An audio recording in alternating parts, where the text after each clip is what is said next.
Los cristianos del primer siglo, como ya lo hemos dicho, experimentaban tiempos difíciles. Pero sus aflicciones no son diferentes a las que experimentamos los cristianos también hoy en día. Ellos necesitaban palabras de aliento, particularmente necesitaban saber cómo Cristo los liberaría.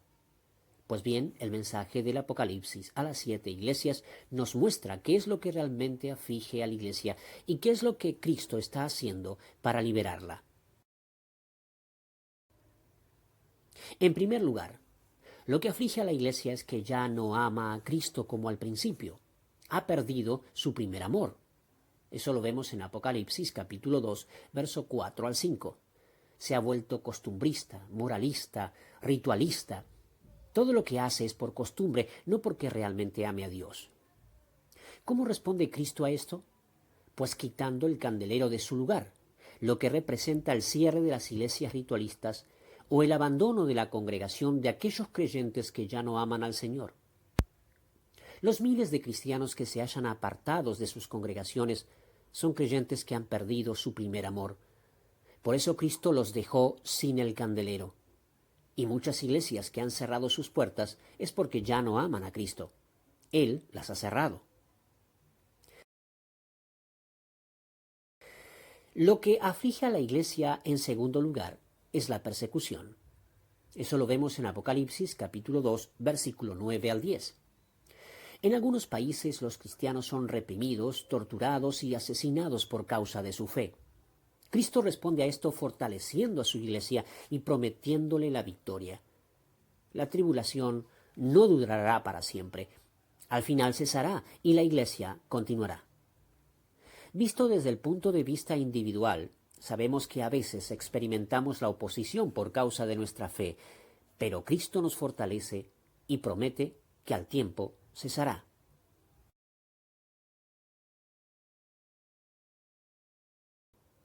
En tercer lugar, lo que aflige a la iglesia es el sincretismo con el paganismo. Lo vemos en Apocalipsis 2, 14 al 16. Particularmente en el mundo occidental, el cristianismo se ha mezclado mucho con otras religiones y convicciones espirituales. Toleramos y hasta enseñamos cuestiones no bíblicas en los púlpitos cristianos. Creemos y practicamos creencias sin fundamento bíblico, por ignorancia o indolencia, pero lo hacemos. ¿Cómo responde Cristo a esto? Hiriendo a la iglesia con la espada de su boca, en otras palabras, corrigiéndola por medio de los maestros y predicadores de sana doctrina, o condenándola si no se acepta la corrección.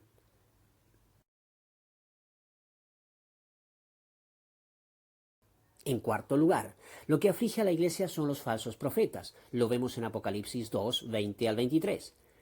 Había muchos en tiempos bíblicos y hay muchos hoy también. La motivación que tienen es económica, lucran con el Evangelio y su estrategia es la predicación y enseñanza del error para favorecer sus intereses egoístas. ¿Cómo Cristo respondió y cómo responde a esto? Aunque suene muy duro, enfermando y causando la muerte de los falsos profetas y la de sus seguidores. La enfermedad y la muerte espiritual aqueja a los cristianos también de nuestros días porque se han ido tras los falsos profetas. Pero este juicio es de Dios, para convencerlos de su error o simplemente para quitarlos del medio. En quinto lugar, lo que aflige a la iglesia era y es también la muerte espiritual. Apocalipsis 3, 1 al 3. Aquí se habla del abandono de la vida espiritual. Los creyentes e iglesias enteras dejan de orar y estudiar la Biblia. Dejan de cultivar su vida devocional. Estos cristianos y estas iglesias puede que con sus cultos multitudinarios y llenos de música y luces y su vida rimbombante, en realidad están muertos espiritualmente. ¿Cómo Jesucristo responde a esto? Pues enviará su juicio repentino sobre las iglesias y los cristianos que están muertos espiritualmente. En sexto lugar, lo que aflige a la iglesia es también la debilidad. Apocalipsis 3, 8 al 10. Muchas iglesias y muchos cristianos en todas las épocas no son apóstatas, no son malos, son solo débiles. Pero la debilidad no es un pecado, y Cristo responde no condenando a los tales, sino protegiendo a sus ovejas débiles, asegurando que a pesar de todo vencerán. En séptimo y último lugar, lo que aflige a la Iglesia es también la fe en las riquezas. Apocalipsis 3, 17 al 20. Muchas iglesias y cristianos en el mundo occidental han prosperado, tanto que han volcado su fe en sus riquezas. Creen no necesitar nada, se refugian en suntuosos templos y exponen su prosperidad como evidencia de la bendición de Dios. Pero en realidad Jesucristo está a punto de rechazarlos por completo. ¿Y qué hace el Señor al respecto? Pues se coloca fuera, en la puerta, pidiendo entrar. Aplicado a lo personal, debemos decir que muchos cristianos han prosperado, pero deben cuidarse y arrepentirse si su fe está puesta más en lo que tienen que en Cristo. Lo que sufres y vives, lo que sufre y vive el mundo es Cristo actuando. Él está trabajando para reconciliarse con la Iglesia y librarla. No temas por lo que te pasa o lo que le pasa al mundo.